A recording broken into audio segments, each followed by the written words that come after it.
ಬಾಹ್ಯಾಕಾಶದಲ್ಲೇ ಕಳೆದು ಹೋಗೋ ಭೀತಿಯಲ್ಲಿದ್ರು ವಿಜ್ಞಾನಿ ಸುನೀತಾ ವಿಲಿಯಮ್ಸ್. ಈ ವಿಚಾರಕ್ಕೆ ಸಂಬಂಧಪಟ್ಟಂತೆ ಒಂದಷ್ಟು ಡೀಟೇಲ್ ಇದೆ, ನೋಡ್ಕೊಂಡು ಬರೋಣ ಬನ್ನಿ.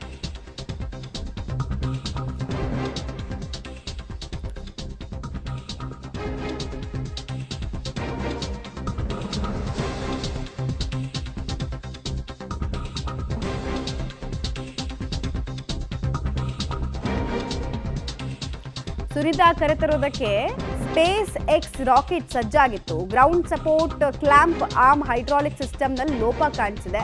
ಲಾಂಚ್ ಆಗೋ 1 ಗಂಟೆ ಮೊದಲು ಈ ದೋಷ ಡಿಟೆಕ್ಟ್ ಆಗಿದೆ.